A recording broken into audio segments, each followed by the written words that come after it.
Hello, hello.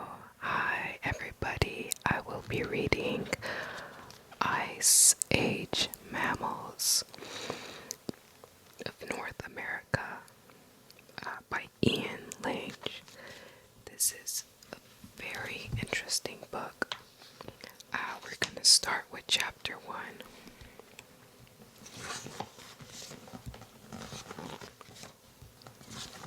Okay. Dinosaurs. It is hard to think of other creatures that excite the imagination more. But what of the other huge animals that lived on the earth and much more recently? Our ancestors ran with and from not dinosaurs but a host of mammals that became huge before and during the ice ages, and then suddenly went extinct only about 10,000 years ago. Those ice age mammals were every bit as dangerous and bizarre as, and some were probably more intelligent than, the giant reptiles that vanished mysteriously from the earth 65 million years ago. Humans co-inhabited the earth with such remarkable animals as elephant-like woolly mammoths, woolly rhinoceros, giant Irish elk, lions bigger than Indian tigers, knife-fanged scimitar, and saber-toothed cats.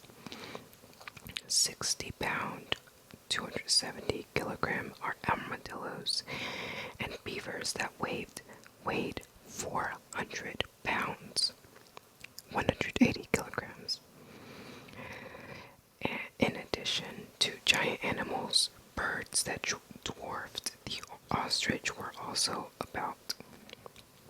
The time was the Pleistocene epoch, which began almost 2 million years ago and ended approximately 10,000 years ago. The Pleistocene animals and early humans witnessed the waxing and waning of continent-sized ice sheets that at their maximum extent covered approximately 30% of the Earth's entire land surface. In comparison, glaciers cover only about 10% of the Earth's surface today.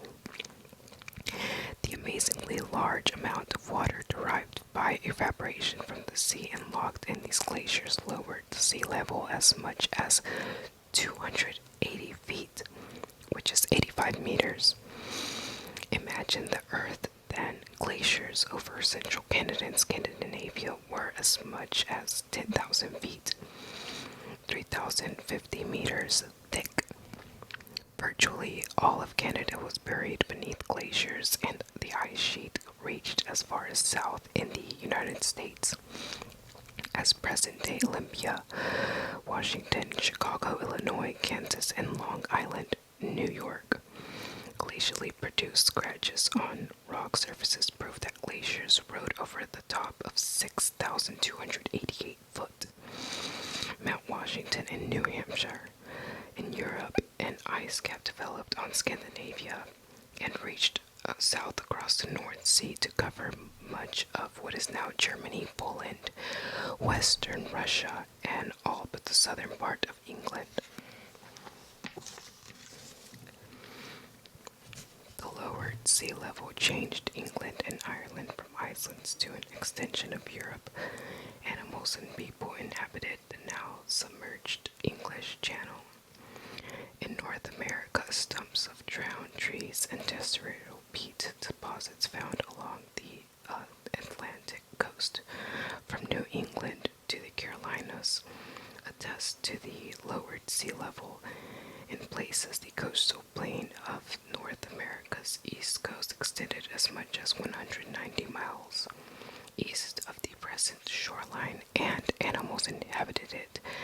Teeth of mammoths and mastodons have been dredged from the ocean bottom that far off the present coastline. People also probably lived on the wide coastal plain, especially along the coastline, where food was abundant. More importantly, the lower sea level allowed for the great overland migration of animals and humans between Siberia and Alaska. Pleistocene, wrote the famous Yale University geologist Richard F. Flint in 1957, has witnessed changes in physical aspects, the Earth, and the distribution of animals and plants on the Earth's surface, such as not recorded in any earlier span of time of comparable length. Certainly, there have been other times of dramatic and profound change on the Earth, but the recency of the Pleistocene epoch has left largely intact in these sculptured landforms, sedimentary deposits, and fossil plant and animal remains for scientists in many fields to inspect and analyze. The last of the Ice Age giants vanished only about 10,000 years ago. Their very recent extinction left a wealth of animal tissue collection sites and available data. For decades, scientists and others have pondered and proposed explanations for the apparent sudden demise of the dinosaurs, including death following a giant meteorite impact or huge volcanic eruptions. The Pleistocene beasts may have vanished from the Earth much faster than the dinosaurs did. Here's a picture of a saber-toothed lion. And here is the largest glacier in Alaska. This is a very popular place.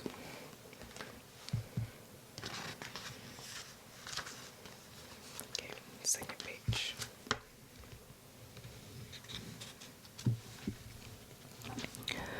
Perhaps over a few thousand years. So what killed the Ice Age animals so rapidly? Did humans hunt the animals to extinction? Did climatic warming kill them off? Did a combination of these factors or other causes do them in? This book explores these and many other questions. Until the early part of the 18th century, some people believed that these giants might still be thriving somewhere in the world. For example, amateur paleontologist Benjamin Franklin took special interest in the significant discovery of elephant fossils at Big Bone Lake in what is now Kentucky. And Meriwether Lewis collected a suite of fossils for Thomas Jefferson at the Big Bone Lake site before setting out with William Clark and the Corps of Discovery. Fascinated with woolly mammoths and giant ground sloths, Jefferson structured co-commanders Lewis and Clark to keep an eye peeled for those animals as explorers trekked west across North America starting in 1804. On February 24th, 1803, before Lewis and Clark departed, Jefferson wrote the following to French naturalist Bernard de Lesseps. Here's a picture of a narrow-mouthed ground sloth. They were as big as a tree. This is a sloth from the Pleistocene era. They were humongous. On to the second page. It happens that we are now actually sending off a small party to explore the Missouri River to its source, and whatever other river heading nearest with that runs the Western Ocean, to enlarge our knowledge of the continent by adding information of that interesting line of communication across it, and to give us a general view of its population, natural history and productions, soil, and climate. It is not improbable that this voyage of discovery will pursue us information of the mammoth and of the Megatherium, which is the giant ground sloth, which was mentioned previously. For you have possibly seen in our philosophical transactions that before we had seen the account of that animal by Mr. Coover, we had found some remains of an enormous animal incognitum, whom, from the disproportionate length of its claw, we had denominated Megalonyx, and which is probably the same animal, and that there are symptoms of its late and present existence. The route that we are exploring would perhaps bring us further evidence of it, and may be accomplished in 2 summers. While none of these animals was alive while Jefferson wrote the above, some argue that mastodons may have survived until recent times in Mexico. Some of the Mayan temples, such as Chichen Itza, built about 1,500 years ago, bear decorations of animals with elephant-like trunks. We do know for sure, however, that dwarf mammoths lived Wrangel Island off the coast of Siberia until about 4,000 years ago. Human fascination with Pleistocene animals go back to the dawn of recorded history. Not just now, it's always been an interesting topic. Fossil bones of the large Pleistocene animals are intertwined with history, legends, and the gods.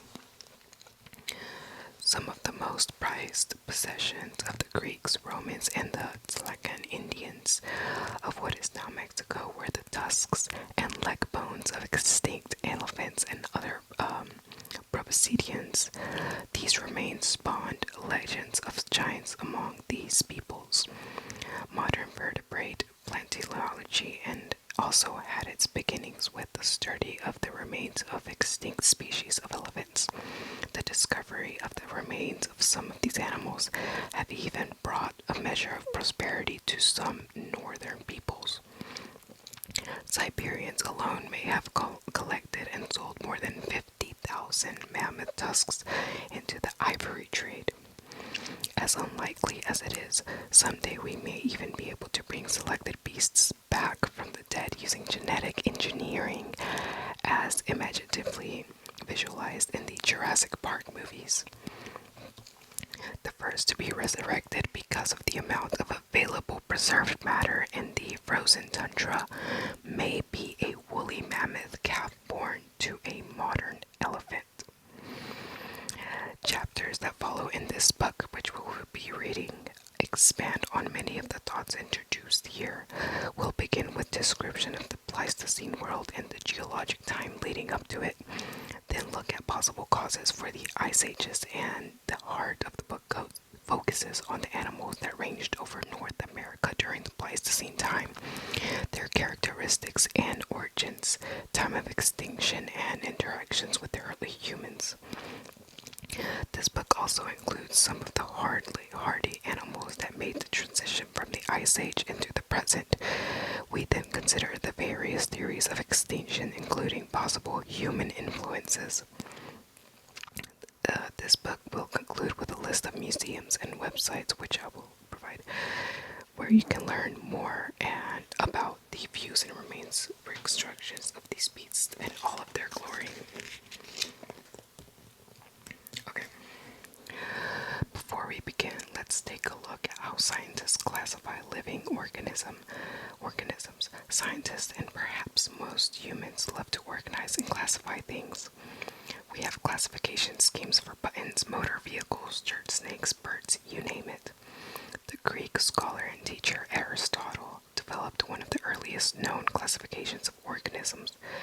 Pliny the Elder, the Roman scholar, lost during the AD 79 eruption of Mount Vesuvius, devised another early classification scheme for plants and animals.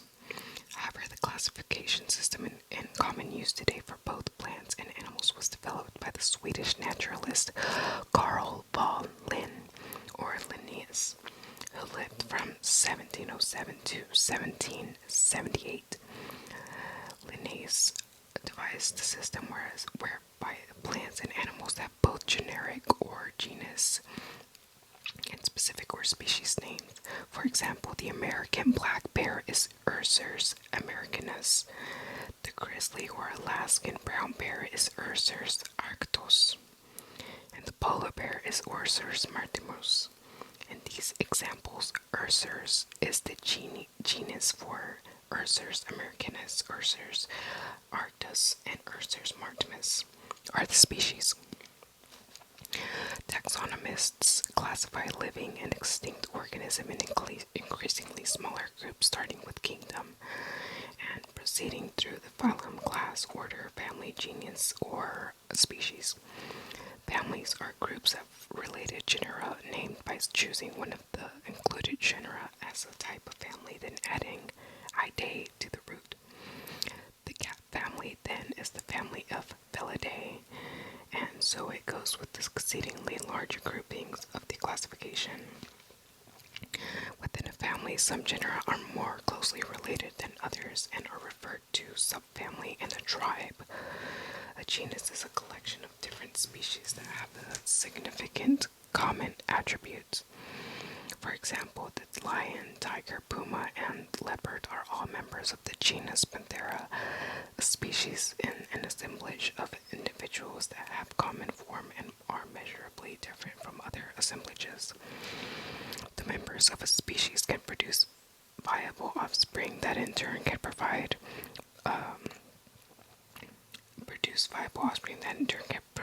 viable offspring. An example that should be familiar to all of us is kingdom, which means animalia, phylum, which means chordata, subphylum, which means vertebrata, class, which means mammalia, order, which is primates, family, hominidae, genus Homo, species Homo sapiens. A new classification system called cladisticus organizes animals and plants by how closely they are related to one another evolutionarily. Cladistics then is based upon evolutionary characteristics that show relatedness between organisms. This classification system contrasts sharply with the Linnean classification system, which arranges organisms according to similar physical characteristics. Scientists developed and universally used the Linnean system before they understood that all organisms had evolved from other, more primitive organisms. An example of how the systems differ can be seen in the class Reptilia under the Linnean system. It contained all egg-laying, land-dwelling, vertebrate animals except birds and mammals. In the cladistic system, turtles, lizards, snakes, and crocodiles, dinosaurs, predators, and birds constitute the new Reptilia group. Birds are included because they, and for example dinosaurs, have a common ancestor. Next page.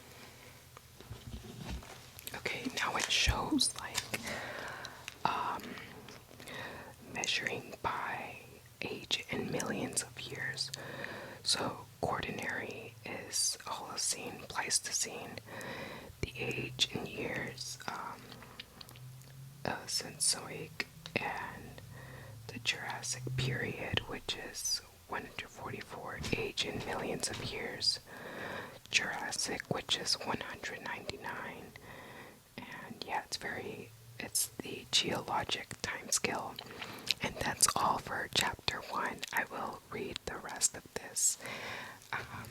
Thank you for listening. Chapter 1 of Ice Age Mammals of North America. Thank you.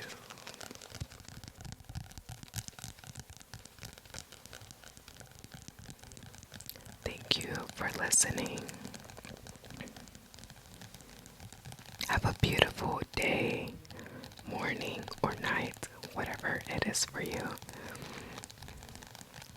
Don't forget to like and subscribe if you enjoyed. Alright, bye y'all.